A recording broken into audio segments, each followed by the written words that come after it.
The stars had changed. Captain Aria Solis stared out from the observation deck of the Eclipse, her gaze fixed on the constellation known as the Serpent's Veil. It should have been familiar, a tapestry of distant suns she had charted 100 times before. But something was wrong. A star was missing, not dimmed, not obscured, gone. Navigation anomaly detected, the ship's AI, VEGA, announced in its calm, sterile tone. Stellar coordinates no longer align with archival data. Aria frowned, cross-referencing the star maps. The missing star had been catalogued for centuries, yet now the space where it once burned was empty. And worse, in its absence, something else had appeared. A reflection. Hovering faintly where the star should have been was the hazy outline of a planet, an impossible image shimmering like a mirage against the void. "Vega," she said, her voice low. "Analyze the distortion." The AI hesitated. It hesitated. "Data inconclusive," it finally replied. "Object appears to be a gravitational echo. No known phenomenon matches this pattern." Aria felt a chill creep along her spine. A gravitational echo? That was theoretical at best, the afterimage of something that no longer existed. But this echo was growing clearer. She summoned her crew. Lieutenant Dax, her pragmatic navigator, Dr. Ren Ilya, the ship's astrophysicist, and Kira, the silent communications officer with eyes too sharp for her quiet demeanor. "This wasn't here yesterday," Aria said, pointing to the anomaly. "I want to know what it is." Dr. Ilya ran spectral analyses, his face pale in the glow of the shifting data. "Captain, this isn't a planet. It's a reflection." Dax raised an eyebrow. "Of what?" Ilya's hands trembled slightly. "Of something that doesn't exist anymore." Aria didn't have time to respond, because in that moment, the reflection blinked. Not flickered, blinked. And for a fraction of a second, she swore she saw their own ship reflected back, but twisted, broken, adrift among the stars of a universe that wasn't theirs. "Plot a course," Aria ordered, her voice steady despite the fear coiling in her chest. "We're going closer." The Eclipse drifted into the darkness, its engines humming softly against the vast silence. Behind them, the stars began to shift. Watching, the closer they got, the more reality seemed to fracture. The Eclipse drifted toward the anomaly, its hull groaning under invisible pressures that defied both logic and physics.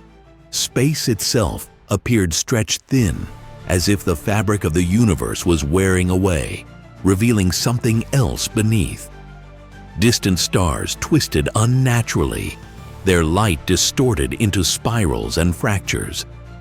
"Structural integrity holding," Vega reported, though its voice had developed an odd resonance, as if speaking from both inside and outside the ship. Aria gripped the armrests of her command chair. "Status on the anomaly?" Dr. Ilya's eyes were hollow, fixed on the readings. "Captain, it's not a reflection in the traditional sense. It's a breach, a window. A window to where?" Dax asked, tension sharp in his voice.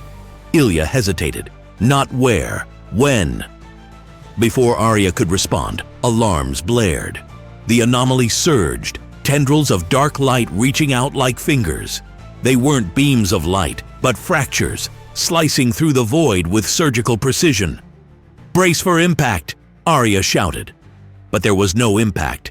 Instead, the Eclipse shuddered as reality twisted around it. The stars outside blinked out one by one, replaced by impossible geometries and shifting voids. Aria felt a pressure in her skull, a sensation like her thoughts being stretched and reassembled. And then, silence. The view screen displayed a landscape that shouldn't exist. A planet, cracked and broken, suspended in a sky filled with unfamiliar constellations. Structures hovered in the void, defying gravity, twisted reflections of cities that had never been built. "Where are we?" Dax whispered. Not where, Aria corrected, her voice a fragile whisper. When? Suddenly, the comms crackled to life. Kira turned, her face pale. Captain, it's a distress signal. Aria swallowed hard. From who? Kira's fingers danced over the controls, her expression darkening. From us. They were receiving a distress call from the Eclipse, but it wasn't their Eclipse.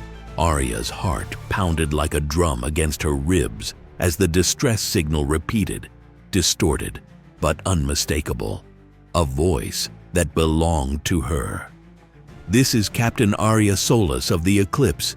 We need help. It's not what we thought. It's inside. The transmission cut into static, leaving the bridge steeped in silence. That's impossible, Dax whispered, his face pale, eyes glued to the comms display. We're right here. Dr. Ilya's trembling hands hovered over the data streams. Number, they are right there, he murmured, pointing to the jagged readings on his console. Another Eclipse. Same ship ID, same crew roster, even matching our exact biological signatures. Aria refused to look away from the twisted reflection of their own ship floating in the void outside. It was battered, fractured in places, its hull scarred with black tendrils of something that pulsed faintly, like veins beneath the skin of a corpse. Vega! Aria barked, her voice sharper than she felt. Are there life signs? The AI's response came after a delay too long to be comforting. Confirmed. 4 life forms detected. Genetic signatures match the Eclipse crew. That's us, Dax breathed. Or it was, Kira muttered, her voice eerily calm. Aria clenched her fists.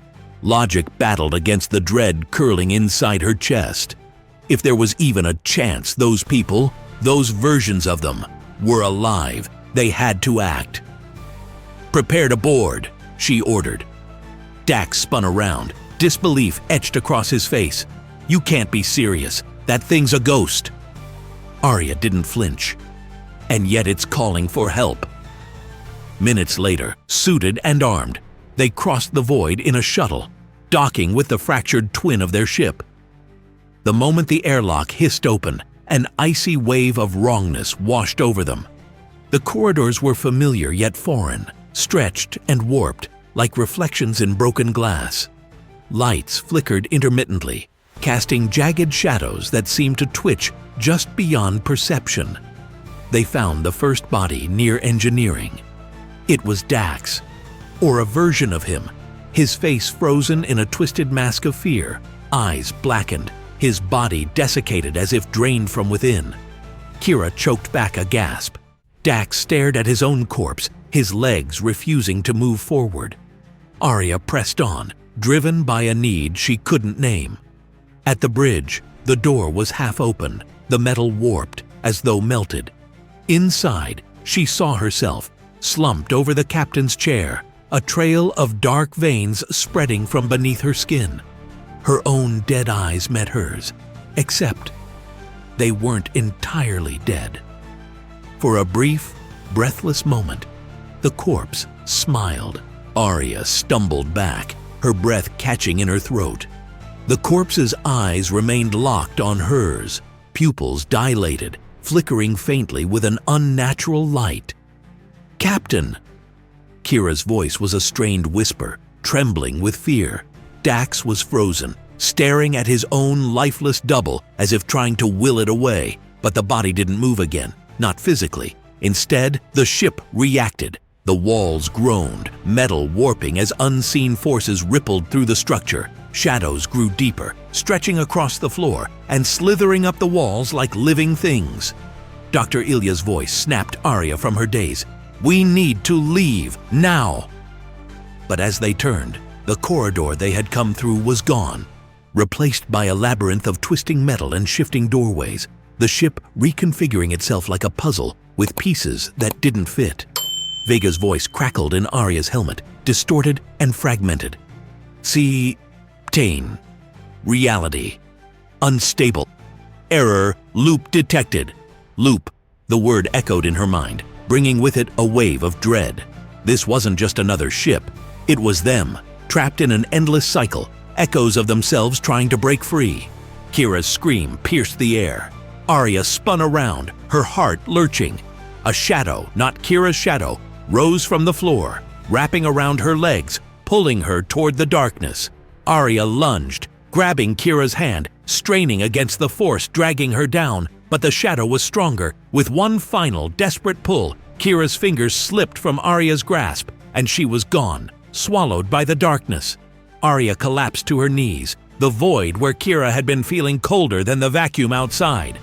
She clenched her fists, fury and fear boiling together. This thing, whatever it was, fed on them, learned from them, and it wanted them to fail. But Aria Solis didn't fail. She stood, eyes blazing with determination. "We're ending this." Grabbing Dax and Ilya, she forced them forward, navigating the shifting maze with nothing but instinct and rage, until they reached it, the heart of the ship. A singularity, pulsing with dark energy, surrounded by fragments of memories, their memories, floating like shards of broken glass. Aria didn't hesitate. She fired her weapon directly into the core. The ship screamed. Reality shattered.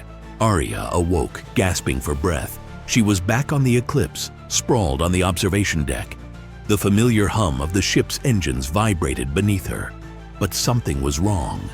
Dax and Dr. Ilya were there, standing over her, their expressions eerily calm. Too calm. "Kira!" Aria rasped. No response. She scrambled to her feet, scanning the room. No sign of Kira. No sign of the fractures, the darkness, the warped reflections. Just stars. Too many stars. She rushed to the viewport. The constellations were wrong. Not unfamiliar. Just slightly off. As if the universe had been rewritten with the same pen, but a different hand. Viga's voice chimed softly. "Welcome back, Captain." But the voice was different, lacking the sterile, mechanical precision Aria was used to. It sounded human. She turned to Dax and Ilya. Their smiles didn't reach their eyes, and in their shadows, something moved. Aria's heart raced. She wasn't home. She was still trapped. And this time, the reflection was perfect.